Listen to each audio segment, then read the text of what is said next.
Hello friends, இன்றைக்கி பார்த்தீங்கன்னா ஒரு மோட்டிவேஷ்னல் வீடியோ தான் வந்து பார்க்க போகிறோம்.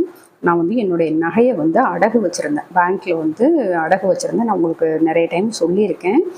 நான் வந்து ஒரு நகை எடுக்கிறதுக்கு வந்து பிளான் பண்ணுறேன் அப்படின்னா, அது கூடவே வந்து எனக்கு எக்ஸ்ட்ராவாக வந்து நகையை அடகு வச்சு அது மூலமாக கிடைக்கக்கூடிய பணத்தையும் இன்வெஸ்ட் பண்ணி ஒரு பெரிய நகையாக எடுத்துக்குவேன் அப்படின்றது மாதிரி. இப்போ போன வருஷம் 11வது மாதம் வந்து என்னுடைய நகையை வந்து அடகு வச்சுருந்தேன். இப்போ 1 இயர் வரப்போகுது இல்லையா? இப்போ செப்டம்பர் ஆயிடுச்சு. இன்னும் ஒரு 2 மாதம் வந்தது அப்படின்னாக்கா 1 வருஷம் முடிய போகுது. இந்த 1 வருஷத்துக்குள்ளே எப்படியாவது அந்த நகையை திருப்பணும் அப்படின்றதுக்காக கொஞ்சம் கொஞ்சம் கொஞ்சமாக வந்து என்னுடைய அந்த பேங்க்கோடைய ஃபோன் ஆப் இருக்குது பார்த்தீங்களா? அதில் வந்து கொஞ்சம் கொஞ்சமாக கட்டினேன். ரொம்ப மினிமமாக தான் கட்டிகிட்டு இருந்தேன்.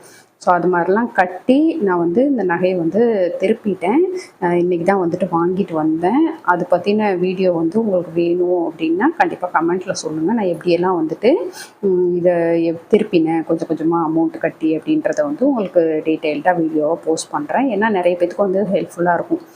நான் வச்சது பார்த்திங்கன்னா எவ்வளோ அமௌண்ட்டுக்கு வச்சேன் அப்படின்றது. அதுக்கடுத்து வந்து எனக்கு வந்து அக்ரி லோன் வந்து கொடுக்கல, விவசாய கடன் வந்து கொடுக்கல, வேறு மாதிரி தான் கொடுத்தாங்க. ஸோ அதுக்கு வந்துட்டு பார்த்திங்கன்னா 95 பைசா வந்து வட்டியாக போட்டாங்க. நான் எவ்வளோ அமௌண்ட்டு வாங்கினேன், எப்படியெல்லாம் கட்டினேன் அப்படின்றத பற்றின டீட்டெயில் வேணும் அப்படின்னா கண்டிப்பாக சொல்லுங்கள், நான் வந்து போஸ்ட் பண்ணுறேன்.